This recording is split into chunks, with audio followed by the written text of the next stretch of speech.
sites have been known to manufacture hoax news to make money from advertisements, while some so-called hyper-partisan sites publish and spread rumors and conspiracy theories to influence public opinion and, Kingsley, of course, to attract traffic to their websites. Absolutely. So, but let's pose the first question. What is the reason for the spread of information that is misleading or outright fake news in Nigeria? Now, who are those behind it, and how can their activities be checked? These and some other questions we shall attempt to provide answers to through our guests in the first part of our program this morning. And also on call this morning is the 28th session of the African Union Summit in Addis Ababa, which ended yesterday with renewed commitment by African countries to sustain the Pan-African vision of the founders of the Union. Now, one major fallout of the summit was the readmission of Morocco to the AU 32 years after Morocco quit the organization in protest over a decision to make the territory of Western Sahara a member of the organization. Now, Nigeria fully supported the unconditional readmission of Morocco at the just ended summit. So how will some of the decisions reached at the summit support the desire of Africa for development? And what effect will the emergence of a Chadian have on the fight against insurgency? There's so many questions to ask. Of course, Nigeria also lost her bid for the post of the Commissioner for Peace and Security at the EU. So these are some of the questions that we will, of course, be asking our guests, and of course, as usual, they will provide answers on the second leg of our discussion, and that's on the AU. I am Claire Adelabo Abdulrazak. Once again, thank you for joining us today, Wednesday, and it's happening right here on the NTA. And I'm Kingsley Osadolo. I join my colleague Claire and also welcome you to this edition of the program, reaching you live on the network service of the NTA. Now, in the course of the program, we have our regular companion segments. This, of course, you already know. Indeed, Kingsley, just for a reminder, they include newspaper review, sports, arts and entertainment, and again we'll be going global to see what's happening in the other parts of the world. But right now it's Tessie Justin Bisong on the news. Tessie, good morning to you. Good morning, Claire. Good morning and welcome to the news. Acting President Yemi Oshimaja says the Buhari administration will do its best to use renewable energy to meet energy needs of the people, especially in the rural areas. The acting president said this while launching the solar home systems in Wuna village, a suburb of the Federal Capital Territory. We've been talking to the private sector about involving themselves also in this project. We think that as solar power becomes cheaper, and it is becoming cheaper really practically day by day, we'll be able to afford to do even more, to deploy more across the country, especially to those places that are not at the moment served by our grid. One person alongside the suicide bomber died in the early hours of Tuesday following an attack on a mosque at Dalari Quarters Housing Estate in Maiduguri. Apart from the two deaths, no one was injured in the suicide mission. I greeted him before entering the mosque, and as I was about sitting down inside the mosque, I just had the explosion. The Federal Commissioner, National Commission for Refugees, Migrants, IDPs and Stateless Persons, Sadia Umar Farouk, says the federal government is committed to giving internally displaced persons a new lease of life and ensure that communities ravaged by insurgency are rebuilt soon. The commissioner said this when she visited the site of the accidental airstrike in Ran Kalabagi Area Council and also assessed medical facilities in some IDP camps. Commitment of the Nigerian military. But it's not just about even securing our land. You know, they are offering such humanitarian services. It's very important to feel very closely the suffering of those poor people who are here. Following the recovery of a treasure trove of materials from the decimated Boko Haram, the federal government has called on the media and the general public to be vigilant, saying the decimated group has shifted its strategy towards dominating the media space, propagating a perverted version of Sharia law and giving the impression that it is still holding territory. In a statement, the Minister of Information and Culture, Alhaji Lai Mohammed, urges the general public and the media to ensure that they do not unwittingly provide the terrorists with the oxygen of publicity that they desperately need. He said the propaganda strategy was discovered from the materials left behind by Boko Haram terrorists after they were routed from their last stronghold in Sambisa. The materials include documents, phones, and computers that contained detailed information on the Boko Haram media and propaganda strategy. The minister said the recovered materials confirmed the announcement of a new media wing called Wadibaya, meaning clear speech by Boko Haram, in an audio released by the group on the 17th of January 2017, following its routing from Sambisa. A former Minister of State for Defense and a chieftain of the People's Democratic Party, PDP, Alhaji Mutara Shehu Yar'Adua, has commended the feat achieved by the Nigerian armed forces in the fight against insurgency in the northeast. He stated this at a media forum in Abuja. It will be difficult for anybody to run a government in this current situation. Yes, there needs to be patience.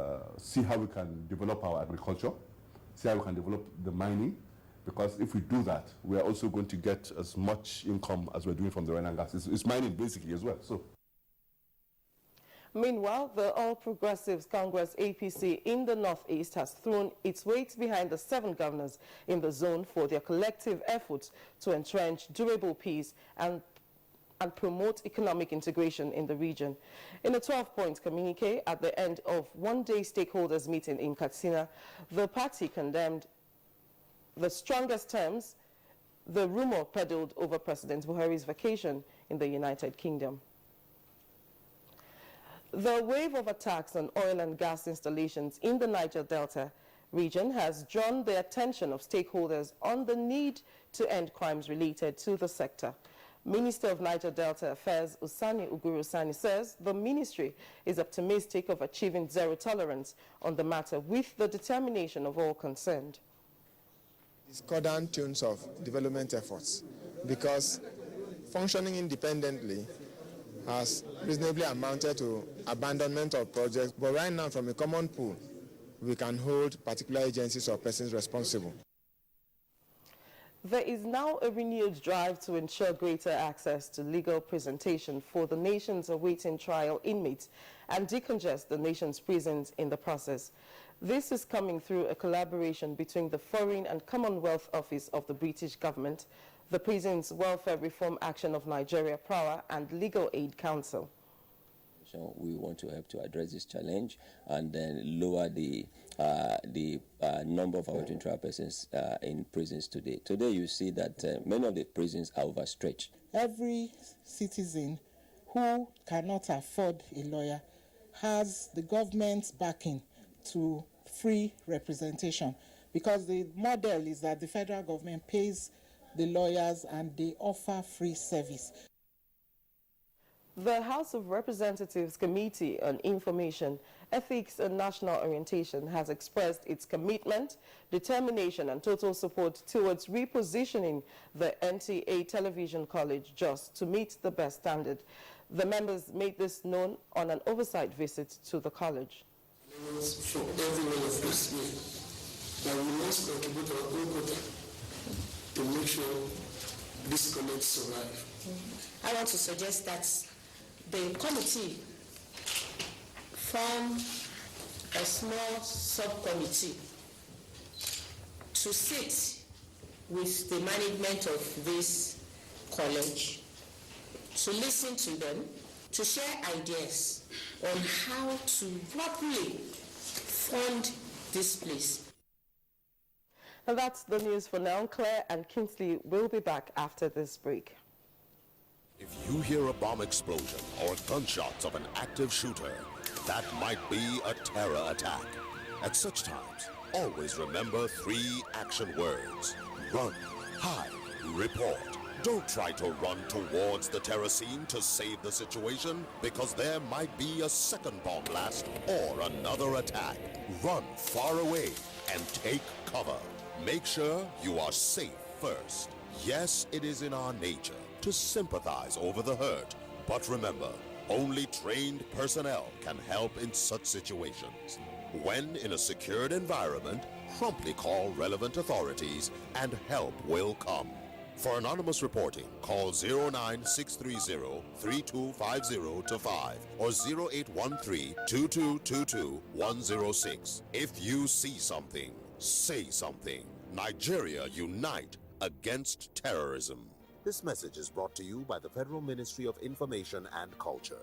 The federal government's social investment program has begun. The poorest and most vulnerable in the land get 5,000 naira monthly, and phase 1 has started in 9 states of the federation. 200,000 unemployed graduates have been engaged in the N-Power Volunteer Corps, designed to engage 500,000 people. 5.5 million children will be fed regularly in the homegrown school feeding program, which kicked off in 3 states last year, with 9 more to be added this year. And under the Government Enterprise and Empowerment Program, GEEP, thousands of cooperatives, market women, farmers, and enterprising youth have been receiving between 10,000 and 100,000 naira soft loans since November 2016. The Social Investment Program has begun. It can only get better. We promise change. Change is here. So what's up, sweetheart? You really look like you're up to something. I have a secret. Okay. I'll be going to Europe next week. Seriously? Yeah. Like you have your visa, your passport, your plane ticket? No, not that way. Some men are helping us. We pay them, they take us through the desert, and then we cross the sea into Europe. The desert, the sea. Isn't that the route where many have died? Yes, it is indeed a very dangerous journey. In 2016 alone, 4,900 people died while crossing the Mediterranean Sea to enter Europe. Many were Nigerians. For the very few who survived the journey, they are forced into prostitution or other crimes just to survive. Eventually, they will be arrested and deported to Nigeria. Don't be a victim. Don't go this way. This is a public service announcement brought to you by NTA. This is Good Morning Nigeria, live on the network service of the NTA. Now to business. To consolidate the social investment program, the federal government has disbursed loans to over 20,000 beneficiaries in 13 states, including the FCT. We now join our business desk, and Kulu Mohammed will be our guide.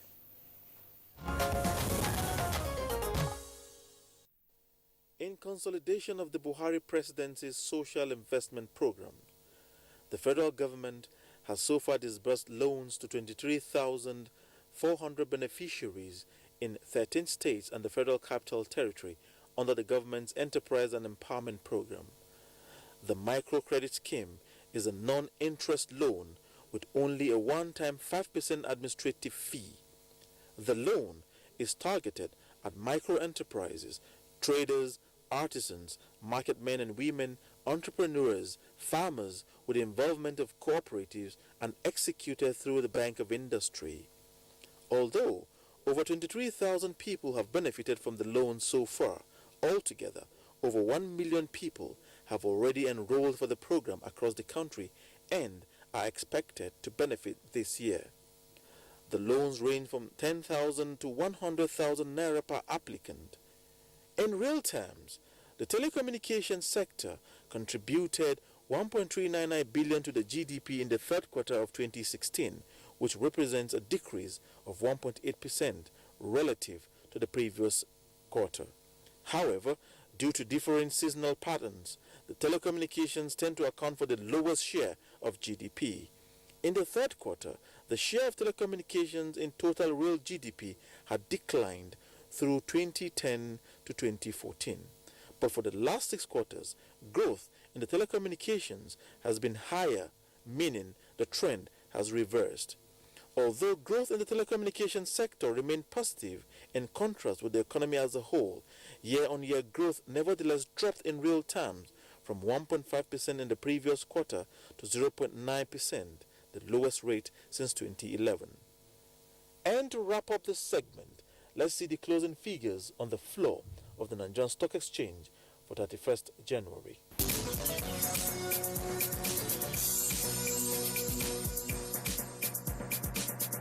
And that has been business news.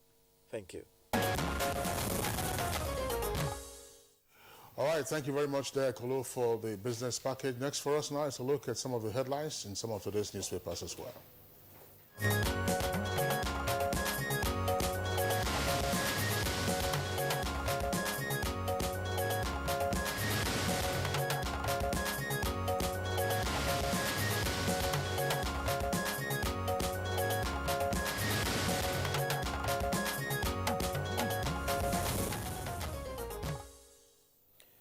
It's time to welcome, as usual, Bayo Atoyebe with us in the studio. Bayo, welcome. Thank you, Claire. Good morning. Good morning, Kingsley.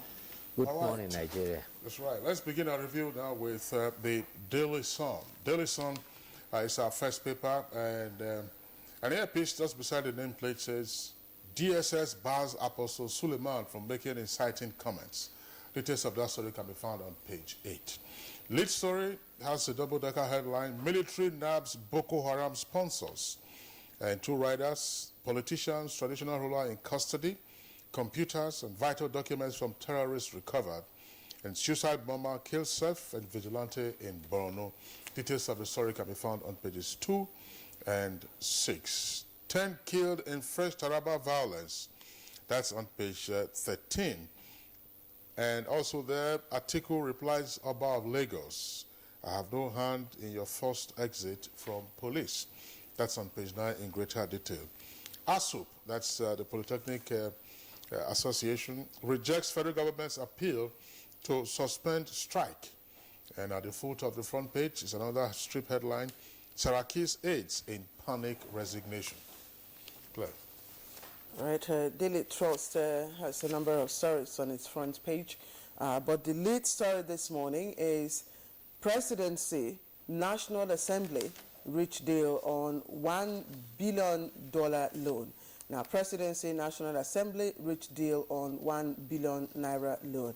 And just a little above that story, find 1.2 billion naira Ford EFCC to arraign ex-minister's son today, right there on the front page. And Customs declares 2 officers wanted over seized rifles, also trending on the front page. Now, Justice Ademola demanded 25 million naira bribe by proxy. That's coming from the witness, and there are other stories trending at the bottom of the Daily Trust. Bye. Thank you, Claire. Well, let's start with the story about the customs. 2 officers of the Nigerian Customs have been declared wanted. The officers are Assistant Superintendent of Customs Abdullahi and Assistant Chief Inspector of Customs Odibia Haruna. They were declared wanted by the DGC, Deputy Controller General, Enforcement, Investigation and Inspection. This is in connection with the 661 pump-action rifles imported, cleared and intercepted along Mile 2 by the Federal Operations Unit. The Controller General, Colonel Amid Ali, retired, had declared that all those who were involved in that clearing will actually be arrested. Meanwhile, 2 more suspects in the kidnap of the Turkish International School have been arrested. Police on a surveillance spotted the 2 of them leaving Majido around 4 a.m. holding bags. Upon search, they were found to be carrying $3 million. The 2 have confessed in taking part and that their share each was $2 million. So far, 8 persons that are involved in the kidnapping have been arrested. 4.2 million is the quantum of the ransom that has been retrieved. However, they made a confession that one of the suspects revealed that it is their gang that killed a presenter, Aisha Ali Balogun, sometime last year. They also said they had as many as 38 rifles in their gang, and their gang consisted of 3 groups of gangs. And so that is why they have taken Lagos by storm with armed robbery. All right, Bayo, let's take a look now at the headlines on the front page of Blueprint. Blueprint immediately below the nameplate. APC not opposed to SGF probe. That's according to Shehu Sani, who himself is a senator. And with a rider, Sak Lawal and Magu now, chieftain tells Buhari. Details of that story can be found on page 6. 10 killed in Fresh Taraba violence. We read that earlier from another paper. And Cross River National Assembly caucus berates Buhari over Onogan. Details of that on page 5. And Senate queries NERDC's huge overhead cost. That's on page 9. Khan seeks equity and justice on southern Kaduna. And federal government withdraws agric varsities from education ministry. Federal government withdraws agric varsities from education ministry. That's on page 5. Lead story, 2015 elections gulped 273 billion naira. That's according to INEC. And it's reviewing constituencies and diaspora voting. Stories in greater detail on page 6. Now, below the photograph there on the front page is the headline, Humanitarian Crisis, Nigeria and 8 others to get $100 million from the UN. Those are the front pages from the blueprint. All right, let's quickly take a look at the New Telegraph and a splash of so many stories. But the lead story this morning is ex-CJNs collect share bribes to judges, and that's coming from the SAGE. It comes with a number of riders. Justifies why Buhari can't rubber stamp nominee, and lawmakers Afenifere demand Honor Hands confirmation, while lawyer drags president and VP orders to court. And just again below that you find a picture story. Oshibaju goes to school. This reminds us of the usual reader in those days. It goes to school. All right, of course, you see the acting president seated right there, of course, with those books on his hands. But below that story, Turkish school, how we killed TV presenter, coming from abductors. Now, the writer to that story, suspects with 38 AK-47 rifles, and police arrest more suspects. We've read that earlier on, and of course recover 4.2 million naira. Just to take you a little below the nameplate, before the story above the nameplate. Now, Wike, why I stay away from Abuja, it's right there on the screen. And also, I'm at war with Kwakutso over 300 billion naira debt, and that's coming from Ganduje. It's also on page 35. Man impregnates sister, commits suicide. You can read that up on page 9. And due process, reps seek revocation of all block licenses. Details of that story on page 4. Stock market, investors lose 274 billion naira in January. And of course, NSE lists 14.6 billion naira shares of Medview Airline. Those are the stories on the front page of the New Telegraph. Bio. Yes, they have been concerns about the need to confirm the acting Chief Justice of Nigeria. This is because we have less than 10 days for the 3 months period for which he's acting to lapse. Among these are a Lagos lawyer,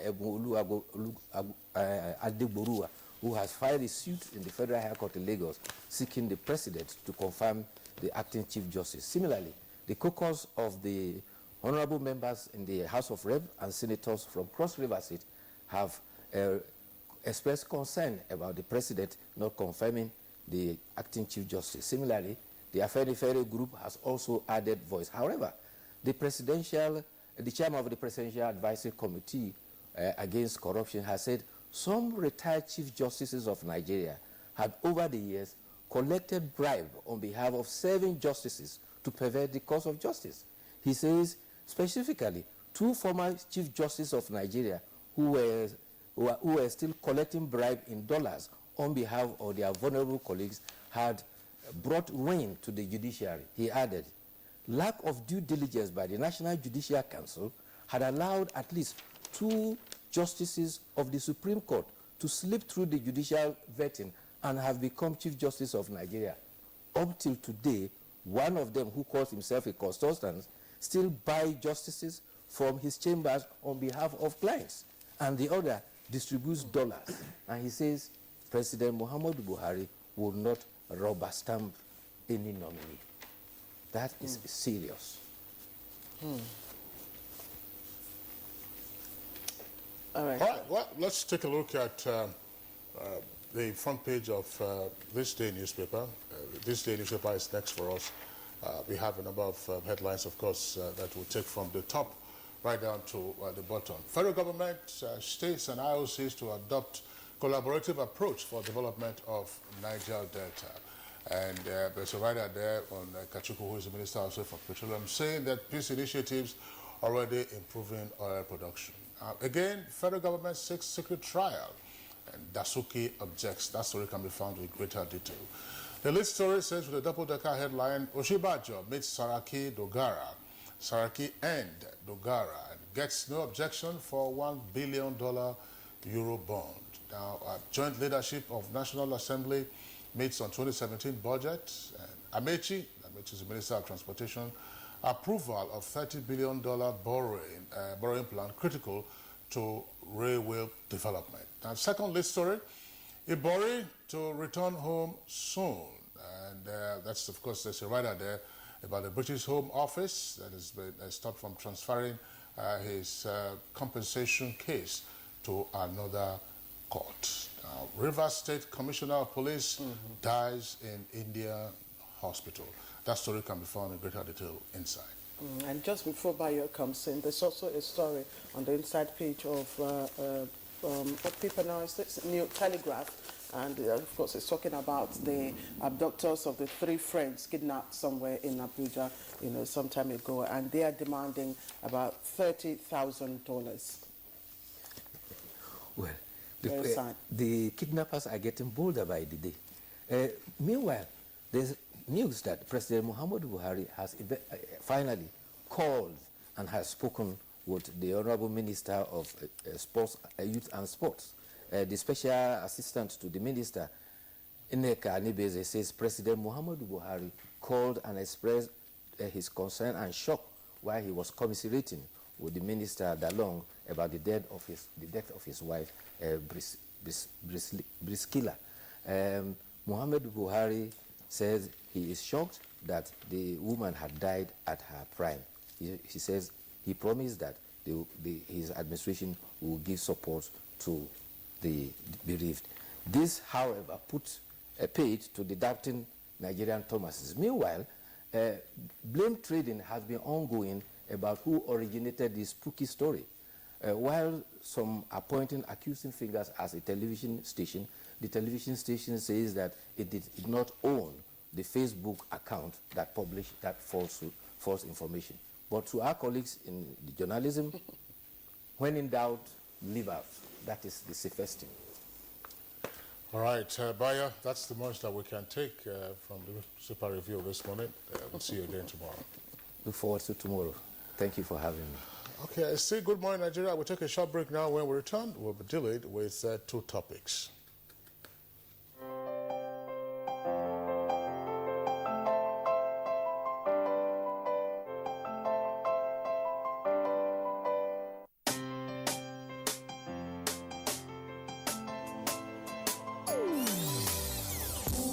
Hear the call of change. Stand up, Nigeria. Change is here and it's going to stay. Change begins with you. Oh yeah, make we go. Dirty so let the change begin from within. Look at you, Ogeruola. Change begins with you and me. Change begins with me. Change begins with me. Change begins with me. Hey, Ochinami, come on. Ah, mon chéri. Kemakaya. Kilo dey by go. Make the whole Africa begin to dey talk. You no go fit get this one though. Make you still dey look for another. Talkstop.com na app wey be say e don arrange everything wey concern social media for you for inside one app. Check am now. Make you kiakia go sign up sharparly on top talkstop.com. Talk dey cheap. Make your own be good. NTA Properties Investment Company Limited, a subsidiary of the Nigerian Television Authority, specializes in creating comfort in all areas of life, such as real estate investments, that is, land, houses, and office spaces, mass leasing, savings and loan scheme, household items and car loans, and so much more.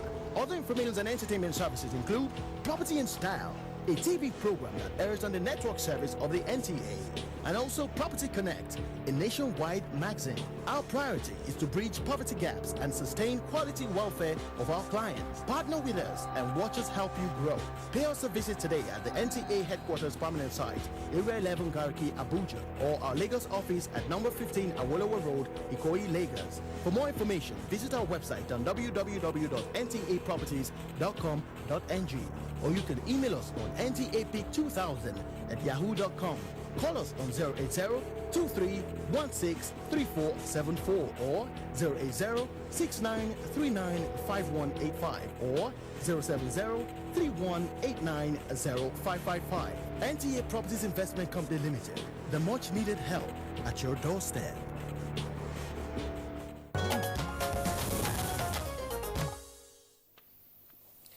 All right, if you've just joined in, this is Good Morning Nigeria, and right on time for the start of our conversation. Now, with the coming of the www.com, well, of course, that reduced the world or the globe to a global village. And perhaps, of course, its greatest value, of course, reducing the social, what you call media ecosystem, of course, into a free flow of, information part. You have so many people, of course, getting in touch with latest information. But, of course, it also has its own consequences, as we find out from this background by Omotola Omojola. One click and you're going round the world. Marshall McLuhan's theory has never found manifestation like this information age, where technology has created a meeting room for all races. The rule of secrecy perhaps defied across the world, as the internet, which is now the information hub, makes available all there is to know, even the classified. No doubt there are advantages that have created ease in almost all disciplines. While collecting billions of people in a virtual world, it closes gaps in business operations, governance, information gathering, and relationships, among others, through sharing, networking, and publishing. The social media has become a veritable tool for propagating ideologies, electioneering campaign, journalism, and marketing, just to mention a few. The liberalism the social media provides, however, is also proving to be its downside. The fact that we relate consciously or unconsciously every day, sometimes with unknown persons, gives some sense of insecurity.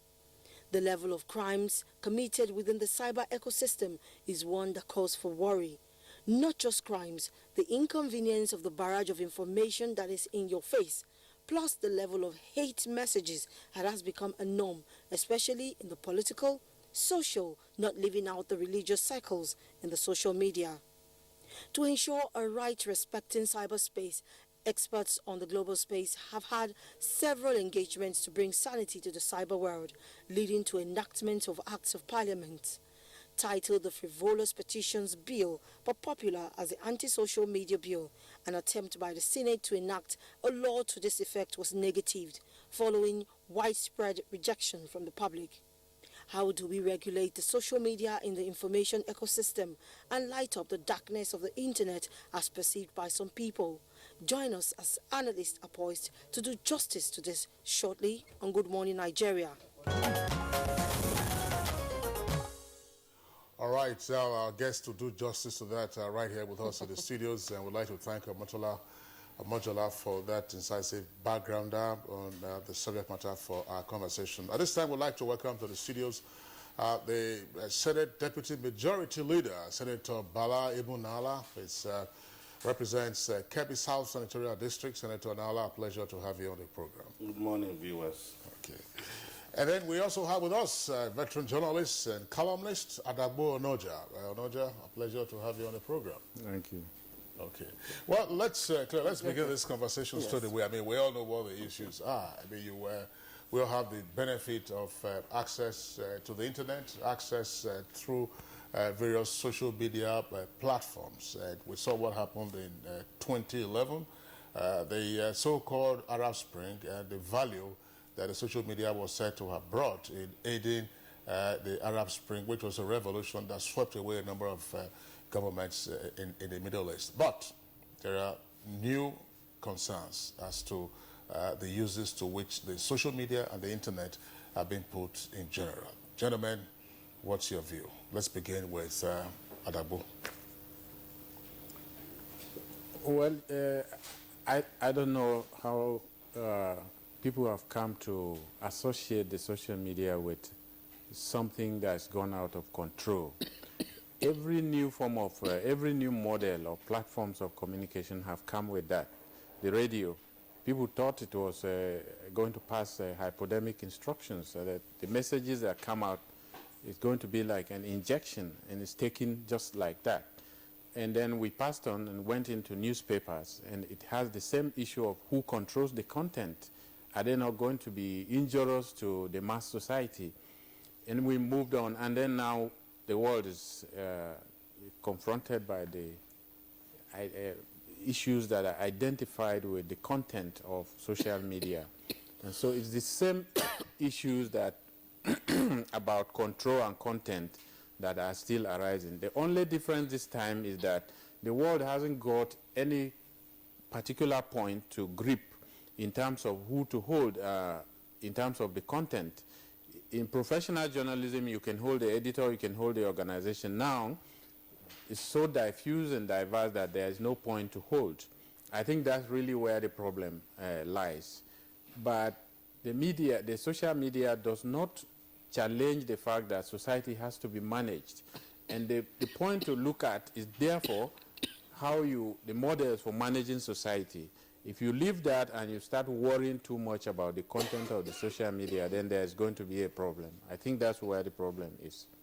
Okay, let's bring the distinguished senator now. Probably, again, the greatest value, like I said earlier on, is the fact that the emergence of, the www.com and all the social media has been able to bring the world, closer in terms of dissemination of information. But with regards to the content that we see on the social media, how do you evaluate it? Well, at the risk of taking all levels, which I'm absolutely sure will not be more than what I took when initially I foresaw the consequence of an unregulated use of media in this country. I am still one of those who believe that given our history, given our complexities, given our desire and requirement as a nation to move to where we believe we should be, there is wisdom in at least finding a way to regulate social media. I say this because I have not been able to come to terms with the reason d'etat for establishing Communication Commission, Broadcasting Commission, to regulate the practice of journalism in the country, and then you leave the other aspect completely deregulated. I think there is no wisdom in that. And I think I'm going to be vindicated, but sadly so, in the sense that the values which we hold here as a nation are beginning to be completely eroded because of the lack of regulation of the social media. And these values are what we were to hang on to take this nation to promised land. I don't want to sound sentimental, but last week, for 2 days, I couldn't sleep. And I asked myself, do I belong to a nation where somebody will just wake up one day and say the president of a nation is dead on social media and still go back and sleep with his wife? Does he know the consequence of that? Take away the hate messages. Take away all these misinformations that are going on. And ask yourself this question. And I think that no responsible citizen will sit down and look at what we have found even more valuable, that we are even putting it in our national anthem, that the labor of our heroes past shall never be in vain. People have fought to keep this country together. A lot of lives were lost. And then people who had no idea as to how this country is being brought to where it is will sit down and shred it on the platform of social media. I think this is a very sad development. Your bill calling for regulation of the social media was thrown away by your colleagues. It wasn't thrown away. You see, in politics, if you listen to Walter Rodney, will tell you that there are people who play to the gallery. But there is difference between politics and leadership. As a leader, you must have the ability to put the pill on the people that in the end will be in the overall interest of the generality of the people you seek to lead. But if you just want to play to the gallery, it's what Richard Nixon will tell you, that if you dodge away from your responsibilities, you cannot escape the consequences. And this is where we are. And I think I will rather opt to be a leader than to be a politician who would like to play to the gallery. All right, distinguished Senator, thank you very much. We'll come back to you. And I will back to you again. You listen to what the Senator just said. But the principal concern is not with the existence of the various platforms that we now have, but rather with the content. I mean, it's platforms are providing, the opportunity for the dissemination of, as has been said, hate messages, misinformation, disinformation, and according to the Senator, these are matters that, as it were, rock the very foundation of our national values. And you say this is not worrisome? No, I didn't say it's not worrisome. I said the point to start is to look at the models of managing society. The reason is because we are dealing with discourse. Whatever you hear or see on the social media are discourses. And what are discourses? Discourses are language game that beats for power. Every single word that you utter in this world is a contestation for power. Why? Because power is the most political power. Political relationship is the most dominant form of relationship in the society.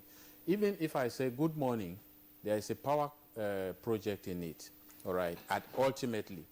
Which means the point to look at is every word that you encounter in the social media is a contestation. If it's a contestation and you have a very diverse and diffuse society, there is no point to start from and achieve a legalistic control system that will work. Because if you want to embark on that, then you have to look at other societies where they have tried that in terms of formalistic control. There are other models of control. The state power is organized in terms of two formats: the repressive state apparatus, the military, the prisons, and then the ideological state apparatus. The most powerful states are the states that govern least. So you take that approach. You take a hegemonic approach. And that's what I mean by the model of managing problems of modernity that have to deal with the powers that have been invested in ordinary people by technology. And there is no law that will control that. If you take China, which is very sophisticated, much more advanced than Nigeria, for instance, in technological terms, in developmental terms, they have tried to control access to this thing. How successful have they been? If you got it right in mainland China, what are you going to do in Hong Kong, in Taiwan, and the principalities in East Asia that are fundamentally linked to the Chinese project? This is the problem. So we need to have a comparative approach to the question that we are confronting. Of course, because Nigeria is a pre-industrial society, there is a tendency to overshoot the degrees. The refinement that is required to accompany communication on the social media is probably not there, and it's bound to allow people who are challenged with managing society, like the distinguished senator. That's normal, that's understandable. But when we come to the basic rubrics of governing, ordering society, what do we do? Yeah, but our concern, our concern has to do with the social media in the Nigerian space. You've talked about broad, governance mechanisms and all of that. That's fine. But we're saying, look at the utility of the social media. What is happening? Look at it. Well, but Nigeria is not an isolated. It's not possible right now. It's not possible to treat Nigeria as an isolated case. First of all, I can go to Ghana and start and run a website and address it to Nigerians. There's very little you can do about that. If you use an African reach and get me out of Ghana, I can go to UK. And so the point is not to take illegally. Of course, the laws are there. The institutions are there. The regulatory frameworks are there for control of communication. But on the long run, how much success are you going to achieve that when you can achieve the same thing without passing a law? If you have a powerful state that is powerful not in a coercive manner, but powerful in the ability to build consent in the society, you may not have these hate messages that have arisen.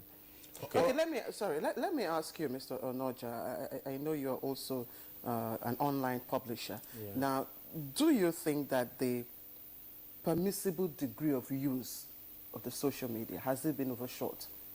I think it has been overshot. On my platform, we ran a story last week, and we were surprised at the readership. It's among our top 5 stories since we came into existence, and we called it Red Alert on Hate Speech. That's clear. I mean, particularly in the last 5 months, there is something we call cyber ethnicity. It's a new trend we identified and conceptualized. That is there, but that is one level of the reality. The second level of the reality is how you confront. How do we begin to deal with this level of reality before we get to the next level? Firstly, you were going to. Well, he started by the approach of law. That's okay, but the approach of law, if you look at the demonstrations that took place in Hong Kong, it didn't work that way. If it didn't work in that sort of society, how do you think it will work in Nigeria? Because the level of control here is less systematic. We cannot account for activities of many layers of citizens in this country because they don't fall into the formal system that we operate. It's just like the economy. Okay, fine. Let me ask this question. What is the responsibility of a communicator? Fine. At our own level. See, I like the question. Now, if you have a society that is where anybody who has gone to the university is fundamentally equipped to know the limits of his and the potentials of his or her actions, you have reduced the problem by 50%. What we have is a situation, for instance, that's just one level, where a university graduate, where most of our universities don't even know the implication of the words they use. What sort of law is going to control that sort of people? That's the one fundamental, and you produce millions from the university every year. The World Bank says that. Guardian wrote an editorial and said they are all not employable. It's not their fault. It's the system. That's one level we are talking about. And many people have access to social media, and they don't need money to have access to it, or they don't need the kind of money that you require to set up a factory. So you are dealing with the mass society, the information society, and the approach to it has to reflect the contradictions of the information society. It cannot come from what Plato said several thousand years ago. Well, I'm wondering, for the benefit of our viewers, so that this doesn't become too academic, but the point is, what you've just acknowledged, Mr. Adagbo Onoja, actually grounds some of the theories of communication that you will find in mass communication, whether it's the authoritarian doctrine, the libertarian doctrine, laissez-faire doctrine, paternalism, and so on and so forth. You find it, for instance, in radio. Why is radio controlled in societies such as ours? So that if you were to go, for instance, to another environment where the level of education is higher, and they have the First Amendment, say the U.S., the control of radio, well, or the airwaves is far less than what you find in our environment. On the basis of the fact that you have perhaps more impressionable, perhaps also more excitable persons in some other societies. Senator Nala. Well, let me first start by asking a valid question. No, you are supposed to provide answers. No, the fact that you are unemployable, does that make it a ground for you not to have a country? The fact that you don't know the consequence of what you are writing, does that mean that the society will now accommodate you to continue along that line? The answer is no. See, in every society, there is what we call the overall concept. You cannot protect the few against the majority. It will rather be more civil for you to protect the majority against the few. And this is how I see it. Now, and then the second question to ask is whether it's in the best interest of these people described as unemployable or whatever to be allowed to go along that line. To my mind, it's not. If you keep on calling that your country is bad on social media, your leaders are bad, your deeds are bad, everything is, who's going to come to your country? How are you going to? So in the end, what you are doing is to take yourself out of existence. And then as a leader, you sit down and watch. Simply because you want people to vote you back into office. I don't think that is right. I think the work of a leader is to look at what is wrong in the society and spin on it and say it is wrong. And do whatever is humanly possible to make sure that it does not continue. You are not helping these people. What appears to be help, that you are giving them freedom of speech or freedom to write whatever, you are not helping them. You are helping them to destroy themselves. So, but how do we then reduce this to, say, parameters for the operation of social media, assuming that is desirable from what you are saying? Well, happily enough, I remember that I was once in this studio to say and predict that you may work against this now, but you will look for it in the future. And I keep on hoping that by the time you are going to look for it, it will not be too late. And I'm telling you that I am not one of those who believe that you cannot control this. I'm not one of those people. I'm one of those people who believe that if somebody knows that there is consequence for doing something that is wrong, then if he decides to do it, it means he is damning the consequences. Sorry, I don't know what you are driving at. Let's again, for the benefit of our viewers, break it down. Now, if you is this in contestation with Chapter 4 of the Constitution, pertaining to fundamental freedoms of expression and the responsibility of the media? That's on the one hand. Yes. Some persons also might argue that because the social media platforms are still evolving, its jurisprudence is also circumscribed. So that, for instance, if somebody libels you on the social media, how then do you prosecute? How then do you take your claims out against that particular individual? Whom do you sue? Where do you sue him? Who are the parties you will call? They're out there in outer space. So, are you talking about the criminal aspect or the civil aspect of infractions of social media, or just the general pollution of the environment? It is the general pollution of the environment and then the criminal aspect that you should concern yourself about. What is civil? it pertains to one person. But what is criminal pertains to the entire society. And I'm saying that as a leader, it is the society that should be your primary focus.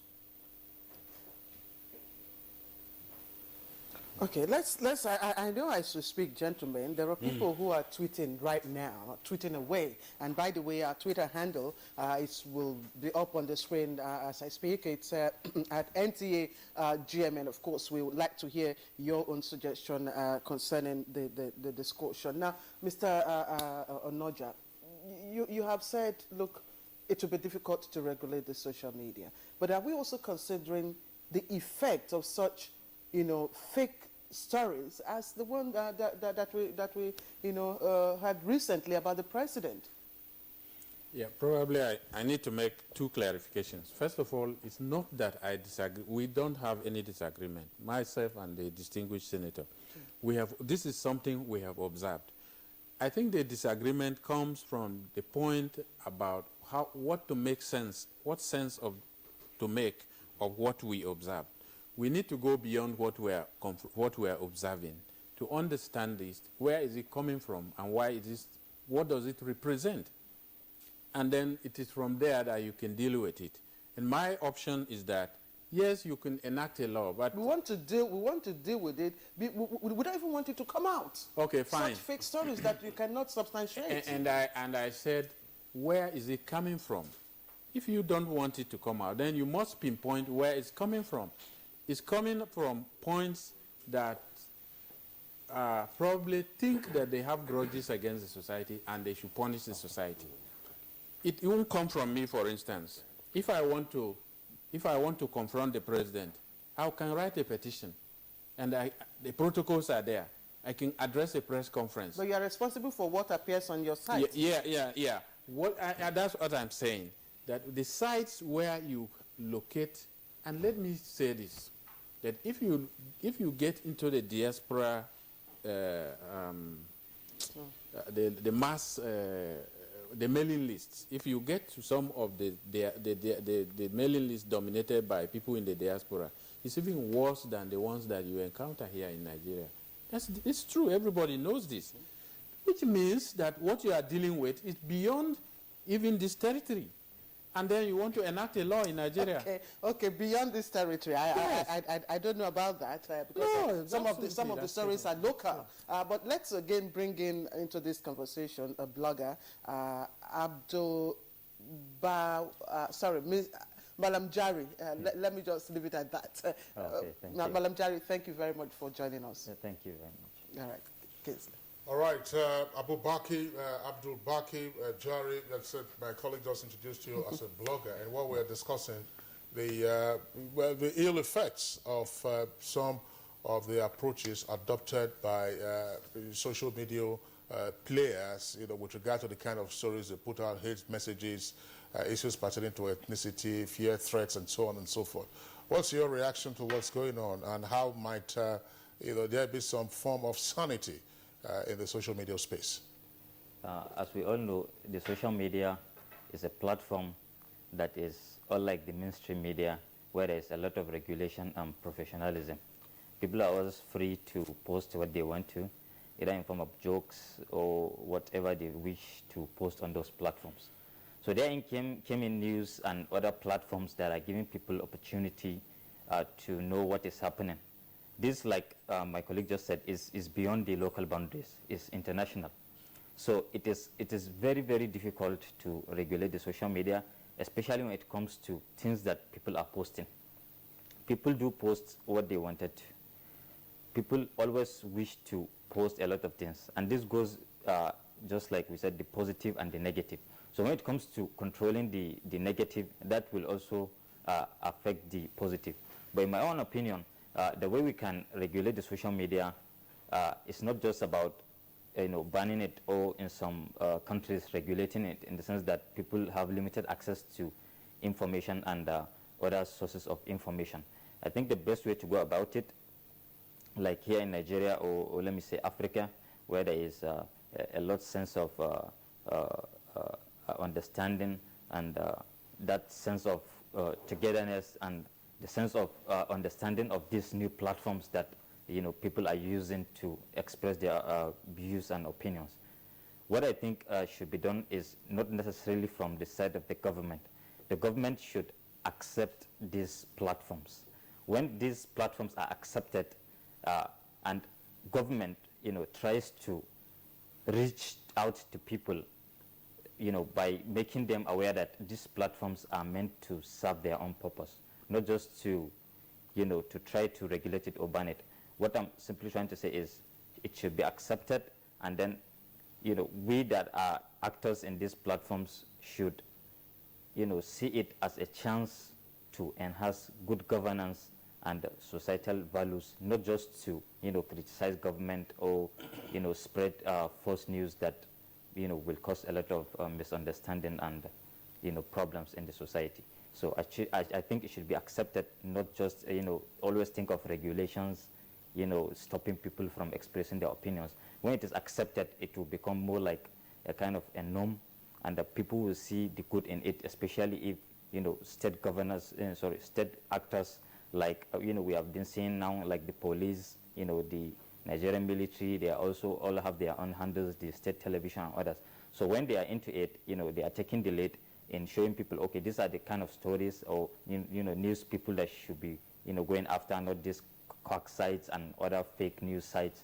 So I think people understand that, okay, the government is into this and is accepted, in this country, and that even the government is willing to show people the right way. What do we accept? Do we accept the hoax or the memes or the fake stories, such as the ones we've been seeing recently? I agree with you that it's beyond our boundaries, but we must also adapt homegrown solutions to the problems it's creating for us. You did talk about professionalism, and I want to ask you, is it feasible to, introduce some professionalism in social media? Yes, it's very much possible. Like, we are seeing now in Facebook. Facebook has promised to take off all fake news sites and a kind of people that are posting a lot of videos and graphic images. Recently, like we have seen, or like, let me say that it has been existing for quite a long time. Like, people are given chance to, report what they see as fake or something that may see as dangerous to the society.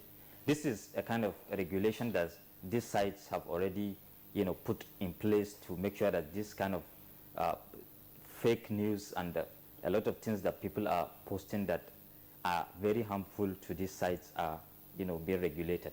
So that's from the on-side of the owners of these platforms.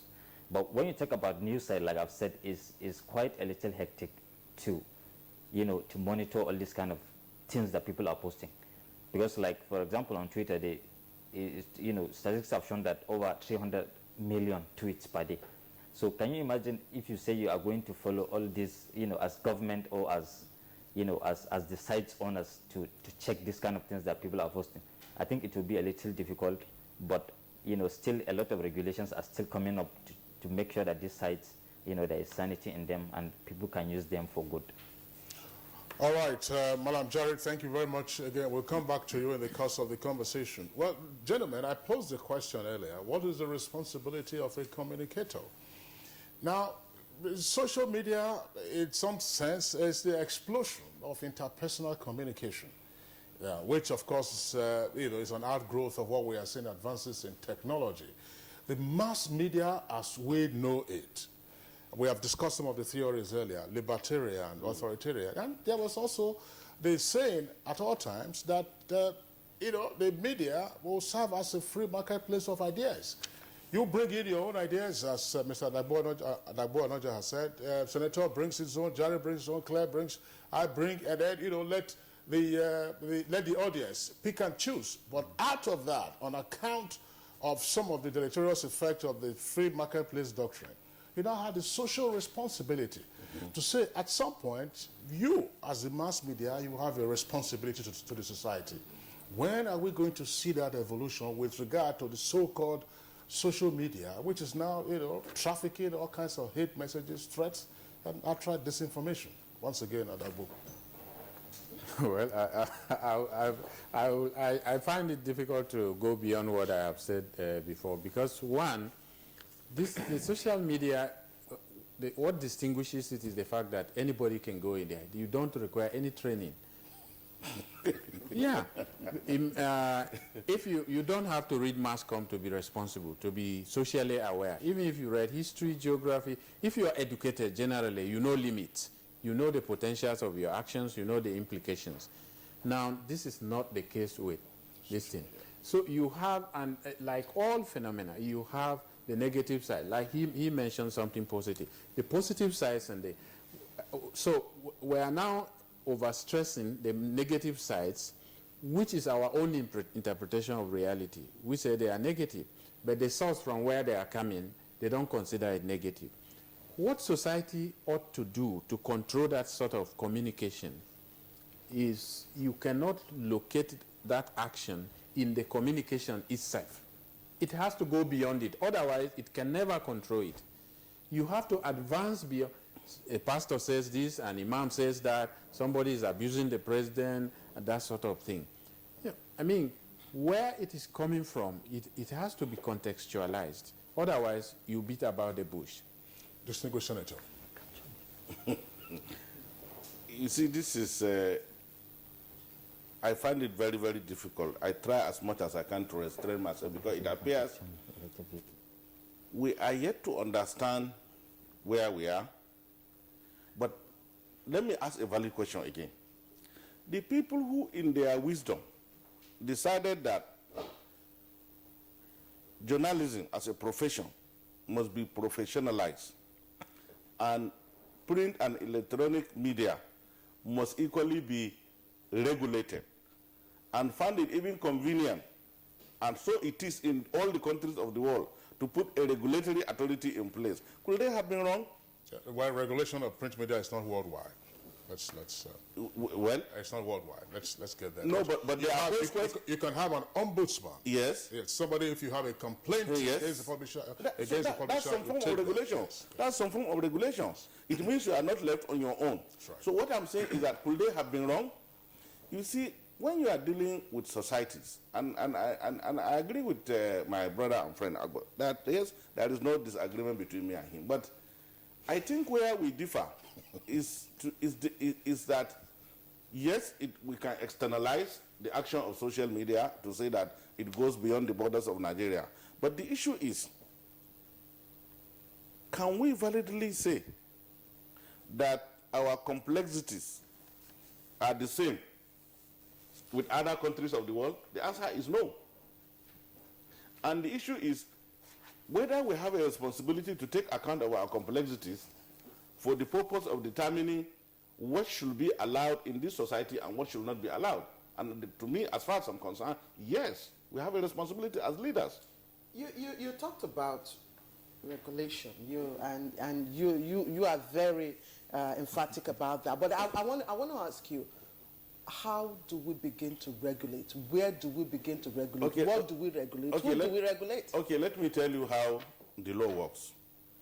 When people opted to have themselves governed under a democratic structure, it is that they are able to predict with some reasonable degree of certainty as to what is going to happen to them for certain actions.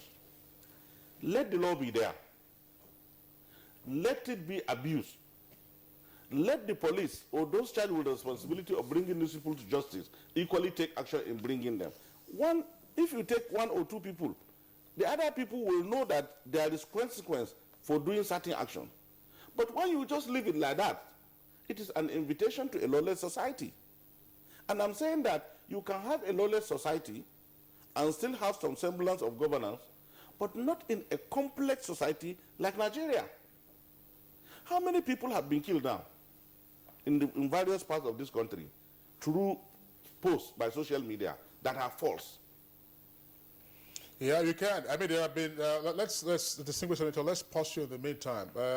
Abu Bakr Jare, that's a point that the senator is making. I would like you to also speak to this. When you say posts, let's talk about photographs. Let's talk about videos. You find photoshopping. You find, photographs that you cannot, of course, when you just, a simple look at the photograph tells you that this couldn't possibly be real. A photograph of dead and roasted bodies, and yet in the background, you are seeing people walking about normally without closing their noses, which tells you that, look, if those bodies were actually decomposing, then those people behind in the background, must be superhuman not to have perceived the smell. That's one leg of it. But as a blogger, I'm not saying you in particular, but for those who are engaged in social media, is there a sense of almost infinite freedom that you feel that, look, you can save or write or post this thing and get away with it like the graffiti of old? People go to the back door of the toilet and scribble something against their boss, and then nobody knows who it is. So is that the oxygen that drives this? First of all, let me go back to what the distinguished senator has said. I think the senator has been in the forefront, of what we see as the fight against the social media. we remembered when, he came up with the bill trying to regulate the social media, which we, strongly stood against, and we successfully, overpowered the National Assembly. So what we should always see is the negative and the positive side of the social media. Like you said, people do send, photoshops of what is happening. Sometimes people do try to hype, things that are happening, like in the case of crisis or other issues. Yes, they do happen. And that is why I said it is quite a little, hectic to regulate the social media totally, because people are having the chance, unlike the mainstream media where you have to invite somebody to the studio, or like now that you have to connect him to video call before he, can have access to your platform to make expression. What I think is sometimes we oversee what we think is negative on this side of these mediums, but we fail to see the positive side of it.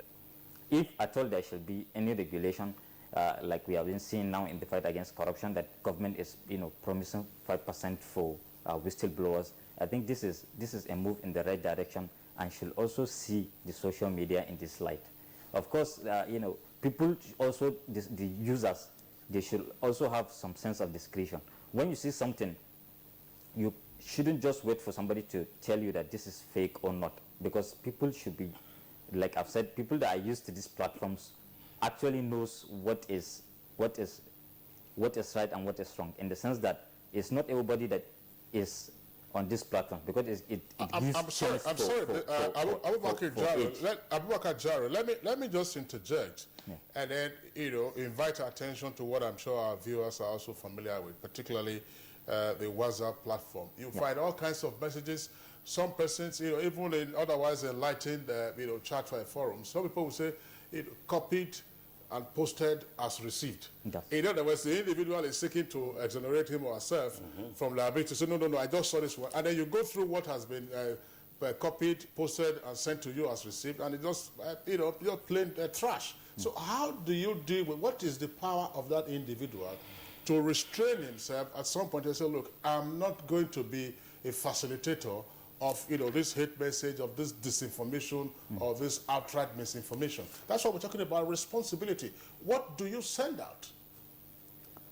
If a guy is a crank, well, I mean, what should he think in his head? Yeah, like I've said, like WhatsApp is even more personal than all other social media platforms, because this one is even more personal than all the other handles and accounts that people are having. But like I've said, like in this kind of groups, people should have that sense of patriotism in them. When somebody sends like a kind of a news that is either unconfirmed or that is outright, fake, because you are either in the place or you may have talked with somebody who is around, I think you can just simply call his attention that this thing that you're sending is either that it's not true, or you ask him to withdraw the post or whatever that he has made. There are a lot of messages that are going around, and when you concentrate all your effort in trying to only make this kind of negative regulations, this will even spark more kind of fake messages and news that are coming up. That is why, like I've said, on these platforms, they give chance to give a sense of authenticity on major news sites and individuals that people should follow and take their opinion serious. Like I've said, whether we like it, whether now or a little bit later in the future, it is going to be very, very difficult to stop people totally from expressing their opinions and posting this kind of fake news. So what I see is, let's promote this thing by being active and good in it. Like we have seen it like in the National Assembly. The National Assembly too has its own handle, and the leadership of the National Assembly too has its own handle. So they are trying to disseminate the positive information from their own side. So it's from the government side. So as you can see, it's a two-part body here that we have. There is the one from those people that are directly concerned, whether that it is government or it is private sector or it is individuals that are trying to give their own account and information from their own side. So it's also the fake side. Not only that, even in the mainstream media, sometimes, that we see a lot of posts, and then later there will be a retract and even apology. So it's not as if Abdubaki, I wanted you to respond because as a blogger, how do you feel when you read on your blog or site comments, suggestions that are not true, are misinformation? Yeah. How do you feel and how do you react to that? I feel very bad to see Nigerians spreading, especially hate messages and news that we know that are outright bad. But what I'm trying to say is we always try to see the social media. You've just answered my question. Yes. Now that we all know that the social media has been misused and abused, the logical question is, how do we address that? It has to be addressed. And I'd like to start with Mr. Noja. Briefly. I think I have responded to that earlier. I said, first and foremost, the state has to have a model by which to manage the overall society. It is within that model that you have the management of. There is no specific response that you need to address this question. Because, for instance, I don't think that in the Second Republic, we didn't have the kind of problems we are having now. And these problems evolve and they reflect the degree. So you cannot take them outside of the society. Do you have anything in mind? Yeah? You speak of a model. Do you have anything in mind? Yeah, I have already itemized what I said by saying that the state itself can intervene. He mentioned the military, for instance, in the management of Boko Haram. But he has said law, through the law. Yeah, I came to appreciate something that he said just, past few minutes, that let the law be there. You could have the law. It can be this thing. I see that in the present context, the law will be ineffectual. But let it be there. Because we were just discussing at a forum recently, and the question was, why did the newspapers, which are more systematic than the social media, why do they take certain adverts? And somebody, we were talking, let's strengthen the law, and somebody said, well, what does the law say? The law says the penalty for taking certain advice is 1 million, and they are giving you 13 million. So why don't you collect the 13 million, pay 1 million, and you have a... So the laws are very difficult to effectuate, which means it's not our best bet. It could be there. Let it be there. It can be needed one day. Okay. All right. All right. Well, we have a number of tweets already. We have this from Abdul Malik. 2 tweets actually from Abdul Malik MJ. Mr. Naala, that's the senator. Mr. Naala, you have never been unemployed. That's why. But if leaders are good, no one will say they are bad. And then he adds, hate speech is not good. At least it should be discouraged. Social media is the only place the masses interact freely. Okay, and Cho Badon tweets, I agree with Mr. Noja, but we seem not to be talking about the benefits of the social media and the solutions to solve problems. Change to progress. I think security agencies need to up their game. There are enough laws to deal with sedition and slander. A few examples we do. But just on sedition, you have to go back to Arthur Wankwo on the state. It was a Court of Appeal decision that was not appealed against. All right. Shuaibu Umaru tweets, leadership in my country is full of suspiciousness. No trust. The only way to register grievances is through the social media. The leadership should tell us the truth, and we will be shaping as good citizens. A situation where a leader says what it's not true, what do you expect from the ordinary person? All right. Now, Sadauki Sambo, social media should be regulated, but mark you, people that have evil mind, more especially bad politicians, we want to shut us down. And I will read your tweets.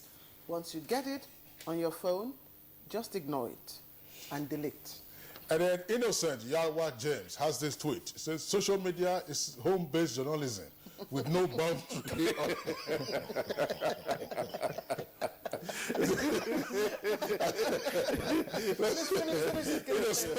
Innocent Yawa James says, social media is home-based journalism with no boundary or limit to who wants to use it. Regulating it is a Herculean task. Some persons actually refer to them as basement publishers. So, All right, Claire, we have 2 other tweets there. Yes, please, Kingsley, please, you can please. Okay, Jude Chatham also says, please tell the man in white dress that his grammatical words are too heavy to understand. That's a nonchalant. And then Undame Jeremiah, it says regulation of social media remains one of the best ever proposed from the National Assembly. Social environment is dangerously dirty and must be sanitized. Well, those are the reactions that we are taking in the meantime, and I'm sure that's the much that we'll have enough time for on this conversation. Gentlemen, we'd like to thank you. Of course, I'm sure we're all familiar with the concept of the gatekeeper. Now, there is no gatekeeper apparently in the social media. Yeah. So even for regular traditional media that have access to the social media, find all kinds of things there. So it's the advent of the gatekeeper that probably might just be useful. Companies and corporations have gatekeepers. That's why companies don't go bust. All right, Adagbo Anoja, veteran journalist and columnist, would like to thank you for your participation in our discussion this morning. Thank you. We also, I'm sure you have to whittle down your vocabulary, as the tweet was saying. We also would like to thank distinguished Senator Ibn Nala. It's from Kebbi. He represents Kebbi South Senatorial District. We'd like to thank you for your participation in our discussion this morning. Thank you very much. I'm sure you'll be satisfied with the reaction of Mr. Nala. Yeah, I am. Honestly. And then also the blogger Abdubakir Jari. Abdubakir Jari, we'd like to thank you for being with us, and we see that let's read more of your blogs. Thank you for having me. And I wish that there'll be more responsibility from others as well. Thank you. All right, so that does it for our first conversation segment on Good Morning Nigeria. We're taking a short break, and when we return, we'll be discussing matters arising from the just concluded AU Summit in Addis. You are welcome to Olani's joint, the best Ikwabi joint in the east of Niger. Stop grilling me, man. Word on the street is the food here is dumb good. And me being man hungry, I just came here to get some grub so I could wolf it down. Not me. Once again, I was not understanding anything you were stuck. This week on your award-winning comedy series, Professor John Bull, starring Kanayo Okanayo, Mercy Johnson, Queen Wokoye, Yomi Fash Lanso, Stephen Odingbe. He get to one mad man where I don't drink as one only open my super bypass. What? That's the man. That night guy this. Yeah? The thief of soup. That's a small boy. Now you are not Peter. Professor John Bull, this Tuesday and Friday, 8:30 to 9 p.m. on NTA Network, International, and Star Times. You will pay Ufoma for her soup and for the trauma. No, but only soup. You're telling me saying don't collect them for your hand. You're not telling me saying don't collect your trouser. Over and out. Welcome to the new speed of life.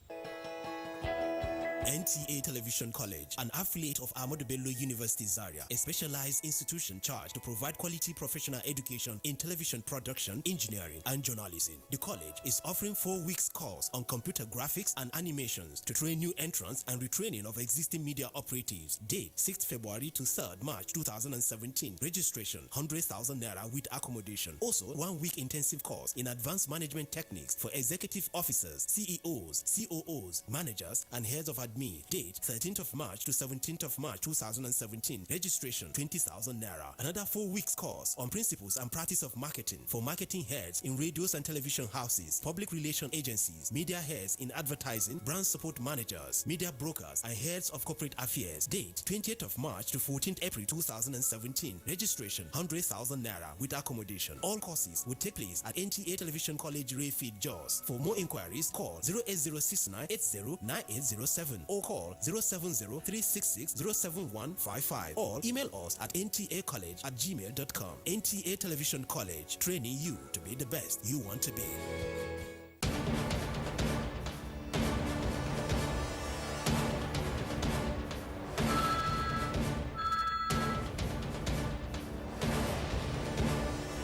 Okay, sir. You may now go in for your interview. Thank you. Ah, my shoe. And to think I just bought this very expensive foreign shoe 2 months ago. So sorry about your shoes. This is why I advise my friends to always patronize made in Nigeria products. See this shoe. It's made in Nigeria. and I've had it for 2 years and it's still as good as the day I bought it. Made in Nigeria products are good quality, and stringent government regulations and certification now mean the goods made in Nigeria meet international standards. Make the patriotic choice today. Buy right. Buy Made in Nigeria. This is a public service announcement brought to you by NTA.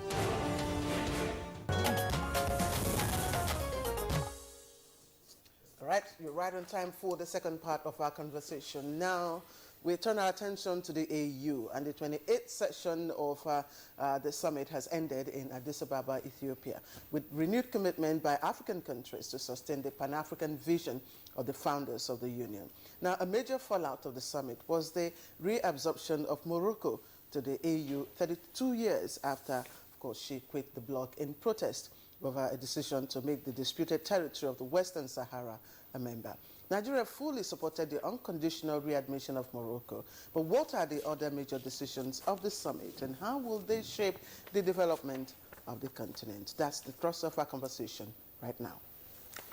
All right, now we've been joined by two former Nigerian special representatives to the AU Commission. First, we have Ambassador Akin Fayome, who also served in France, by the way. Ambassador Fayome, a pleasure to have you join us today. Thank you very much.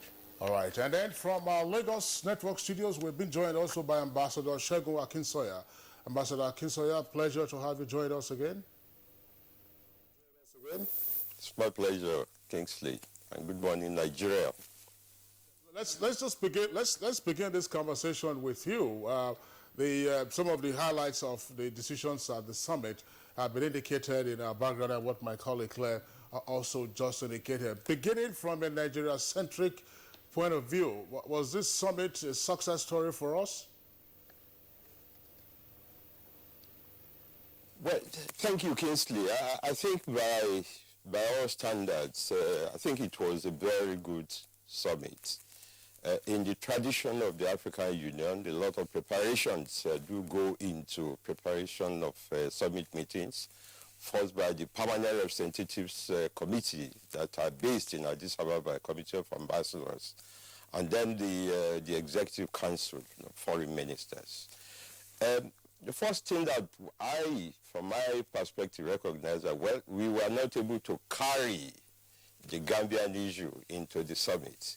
The issue of the jure de facto head of the Gambian government did not arise. I mean, we had a clear-cut president of the Republic of the Gambia, and I'm sure that that was an achievement. Now, the other elements, of course, is, the issue of institutional reforms under President Kagame, and mainly the appointments or the election of the principal officers, the chair of the union, the chair of the commission, and other things. But the agenda items are well done in such a way that there are political issues, economic issues, social issues, member states' ideas. But a major decision that almost casts a lot of heat off other issues is, of course, apart from the election that went fairly well in terms of the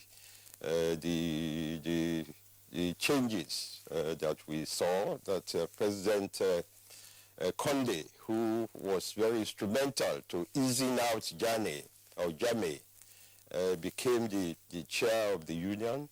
And of course, we have a brand new chairman of the commission, the foreign minister of Chad, who replaces Madam Nkosazana Dlamini-Zuma.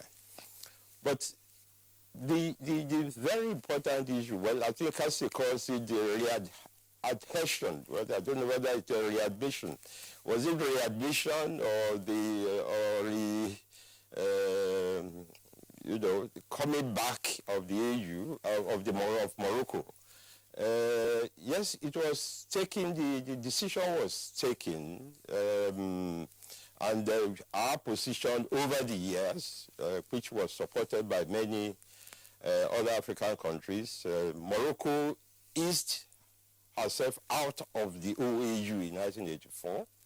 First, Morocco was not a foundation member of the OAU because of the position that it took on the inalienable rights of the Sahrawi people, which we favored in 1984.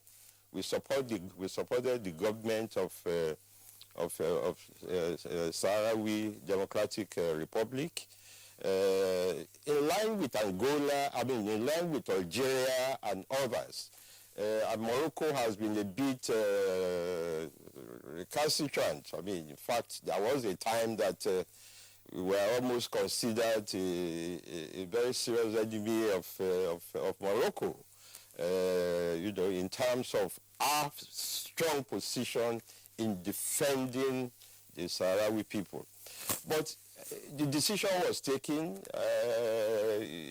Was it just an administrative decision along the lines that we saw in the case of South Sudan coming in, or it's something that should have been on the agenda to discuss it? Because you cannot sweep under the carpet the rights of the Sahrawi people, which are still not been concluded.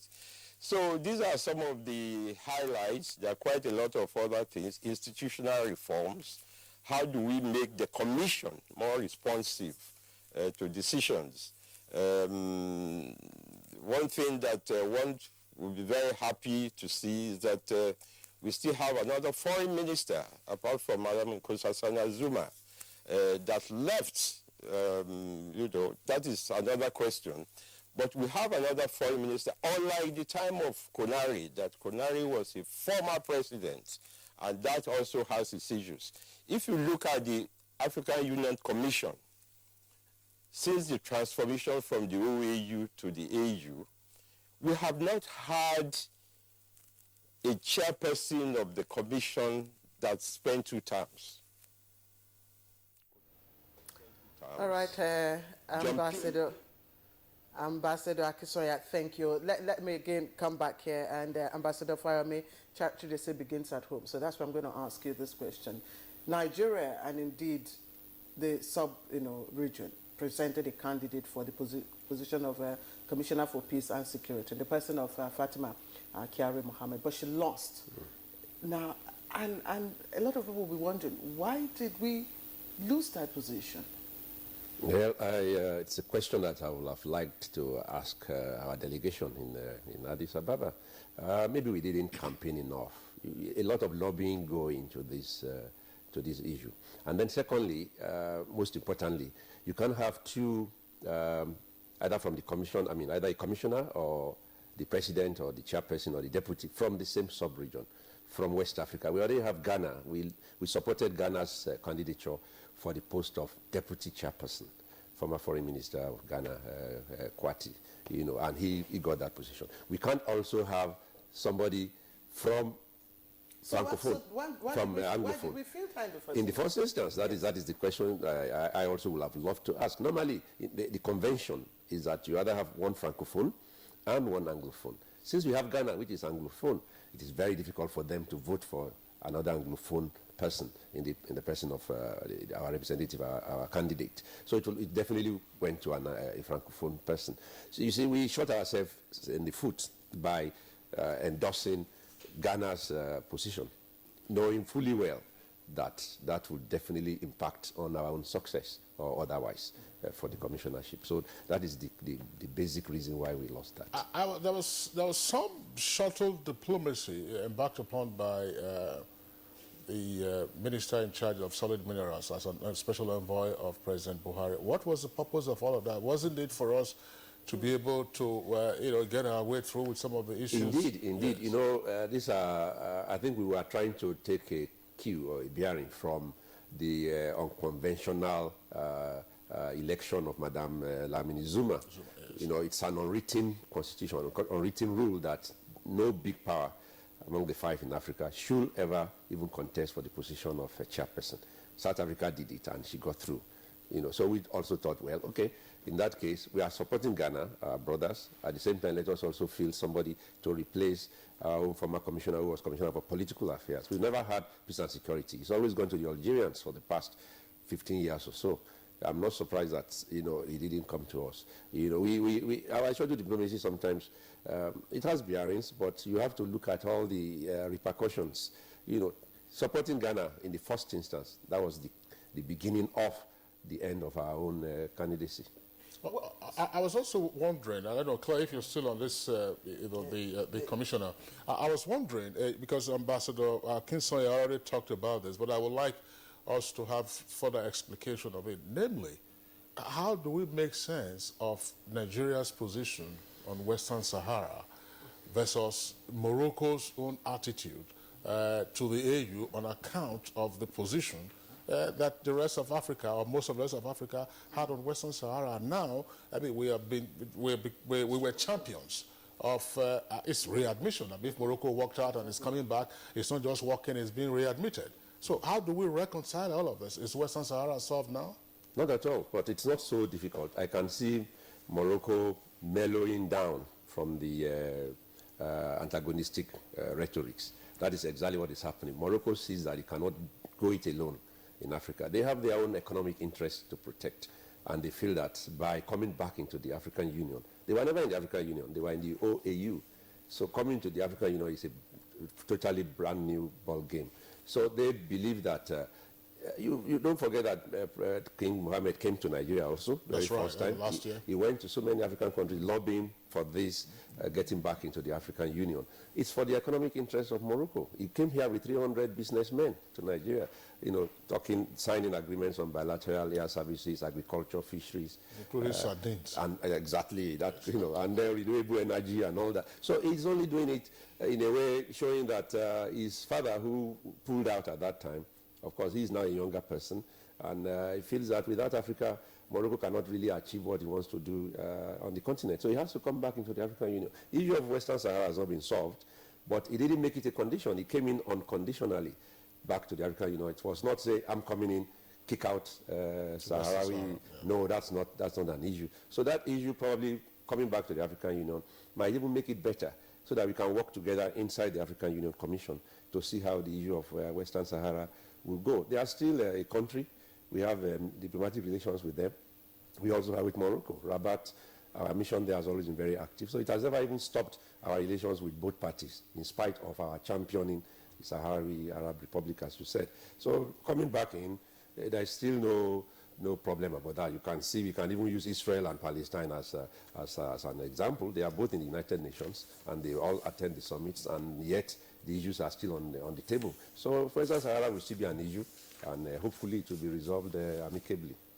All right, Ambassador Akinsoya, I'm wondering if Nigeria does not have a representative at the executive level at the AU, how might that impact on our big brother status on the continent? Well, this has been a discourse that has been ongoing. It's not that we don't have, we are members of the policy organs. We play a very important role in all the policy organs of the African Union. The heads of states meetings, the executive council, advisors to the foreign ministers, and also at the permanent representatives level. The only thing is that now we don't have a commissioner. We had a commissioner for political affairs, as Ambassador Fayomi mentioned. Perhaps,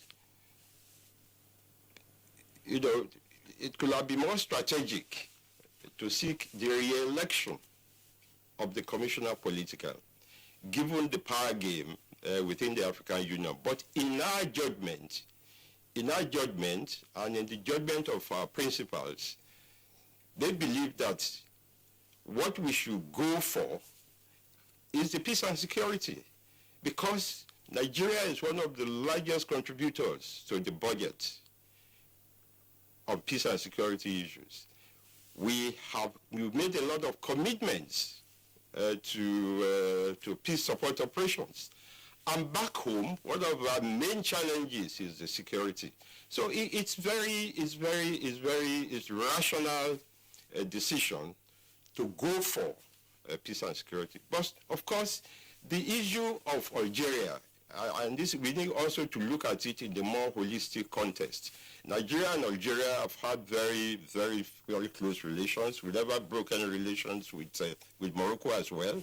In the formation of the OAU, the trio of President Obasanjo, Bouteflika, and Mbeki, they did a lot towards NEPAD. So, you know, we need also to look at that in terms of the new decision on, you know, on Morocco. But I think it's important that we think strategic, that our involvement in terms of, because the commissioners are like ministers, continental ministers, peace and security, social issues, you know, technology. It's good so that to be part of that policy making at the commission level, because we have the wherewithal, we have the people, but it's only that we need to be more strategic. And when it comes to elections within the African Union, there's a lot of lobbying, there's a lot of gerrymandering, there's a lot of issues that come into play.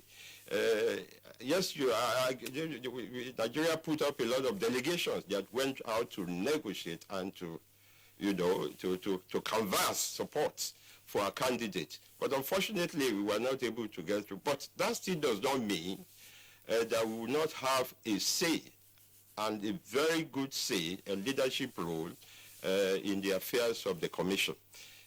Algeria has been in the chair for the peace and security since the establishment of the OAU. Said Djinnit used to be the commissioner. After Said Djinnit, it was Lamambra, also an Algerian, that became the foreign minister for Algeria. And at the moment, Ismail Shagui was the former Algerian ambassador, my colleague in Ethiopia, was the one that held the first term, and now he's going into the second term as well. So we need to do quite more strategic work in terms of our relations with the member states, and what do we really want that will give us, that will complement that leadership. I was privileged to be the chair of the Permanent Representatives Committee, the third arm of the policy organ. When Nigeria was in the chair, President Obasanjo was the chair of the summit, and Ambassador Olu Adeniji was the chair of the Executive Council. We played our role that was appreciated, and it's on the basis of that the AU decided that we continue. So we didn't just spend 1 year as others did, we continue. So in spite of what has happened, I think we will continue to play that leadership role in the African Union. Ambassador Olusegun Akinsanya speaking to us from our Lagos Network Center. I would like to thank you. Thank you very much. Ambassador Fayomi, Kingsley, you have a question? Well, this, we are pressed for time. Actually, Ambassador Akin Fayomi, of course, we always have the opportunity of his presence in the studios to discuss this, how we manage Nigeria's campaign for elective offices in international institutions. It's a big subject for conversation, so we can't probably get into that today. Ambassador Akin Fayomi, I would like to thank you for being part of our discussion this morning. Thank you for having me. All right, so that does it for our double take in the discussion segment today. We're moving on now to our complementary segment, and we're taking sports. Now the stage is set for the semi-finals of the Africa Cup of Nations currently taking place in Gabon. This is after the surprises and upsets in the previous stages. Our sports desk takes a look at the journey so far in the African football showpiece. For some Nigerian analysts, this edition of AFCON has not lived up to the usual excitement known with the tournament.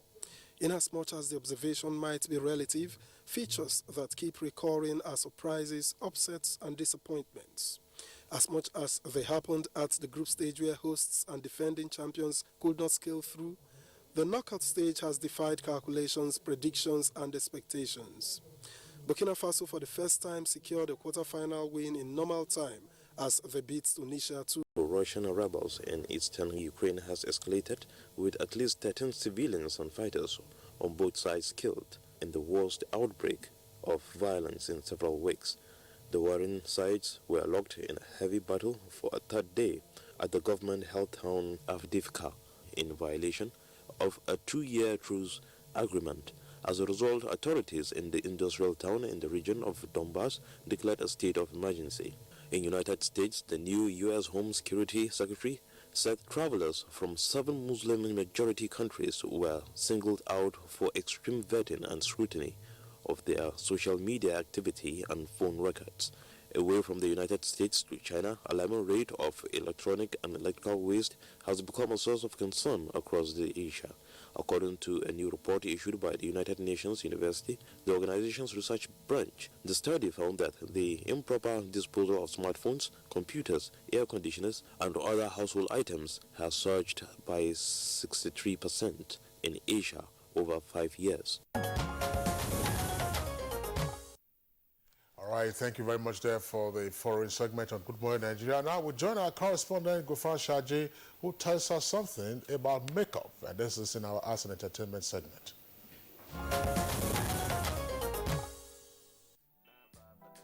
Fashion and women are like two peas in a board. Undeniably, it is one integral part of their lives, from the clothes, jewelries, hair and makeup that make defining statements.